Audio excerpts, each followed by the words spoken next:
आज चैत्र नवरात्रि का तीसरा दिन है। इस दिन विशेष रूप से मां चंद्रघंटा की पूजा की जाती है। माना जाता है कि जो भी व्यक्ति मां चंद्रघंटा की पूरी श्रद्धा भक्ति से आराधना करता है वह पराक्रमी और निर्भय हो जाता है। आइए विस्तार से जानते हैं मां चंद्रघंटा की कथा और उनके मनपसंद भोग के बारे में। चैत्र नवरात्रि शुरू हो चुके हैं और आज नवरात्रि के तीसरा दिन जो मां चंद्रघंटा को समर्पित माना जाता है। इनके माथे पर अर्धचंद्र सुशोभित है, इसलिए इन्हें चंद्रघंटा कहा गया है। साथ ही मां चंद्रघंटा की पूजा अर्चना करने पर हर तरह के भय से मुक्ति मिलती है। साथ ही यह भी मान्यता है कि मां चंद्रघंटा की कथा का पाठ करने से शरीर के सभी रोग और कष्ट दूर होते हैं। मां चंद्रघंटा की कथाओं के अनुसार मां दुर्गा का पहला रूप मां शैलपुत्री और दूसरा मां ब्रह्मचारिणी स्वरूप जो भगवान शंकर को प्राप्त करने के लिए माना जाता है। जब मां ब्रह्मचारिणी भगवान शंकर को पति रूप में प्राप्त कर लेती है, तब वह आदिशक्ति के रूप में प्रकट होती है और चंद्रघंटा बन जाती है। मां दुर्गा ने मां चंद्रघंटा का अवतार तब लिया था जब संसार में दैत्यों का आतंक बढ़ने लगा था। साथ ही उस समय महिषासुर का भयंकर युद्ध देवताओं से चल रहा था। महिषासुर देवराज इंद्र का सिंहासन प्राप्त करना चाहता था।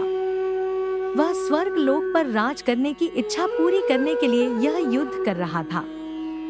ऐसे हुई मां चंद्रघंटा की उत्पत्ति। जब देवताओं को महिषासुर इच्छा का पता चला तो वे परेशान हो गए और भगवान ब्रह्मा, विष्णु और महेश के सामने पहुँचे। ब्रह्मा, विष्णु और महेश ने देवताओं की बात सुनकर क्रोध प्रकट किया और क्रोध आने पर उन तीनों के मुख से जो ऊर्जा निकली, उस ऊर्जा से एक देवी अवतरित हुई। उस देवी को भगवान शंकर ने अपना त्रिशूल, भगवान विष्णु ने अपना चक्र, इंद्र ने अपना घंटा, सूर्य ने अपना तेज और तलवार और सिंह प्रदान किया। इसके बाद मां चंद्रघंटा ने महिषासुर का वध कर देवताओं की रक्षा की।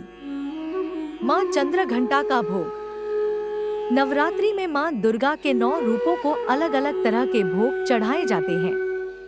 माना जाता है कि मां चंद्रघंटा को खीर बहुत पसंद है, इसलिए मां को केसर या साबूदाने की खीर का भोग लगा सकते हैं।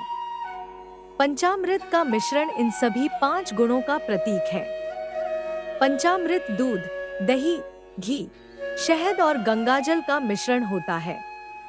यह मां चंद्रघंटा को अत्यंत प्रिय है। यह मिश्रण 5 पवित्र पदार्थों से बना होता है, जिनमें से प्रत्येक का अपना महत्व है। दूध को शुद्धता और पोषण का भी प्रतीक माना जाता है, इसलिए आप मां चंद्रघंटा को कच्चा दूध भी चढ़ा सकते हैं। दही भी मां चंद्रघंटा को बहुत प्रिय है। आप दही को सादा या फिर फलों के साथ मिलाकर भी चढ़ा सकते हैं।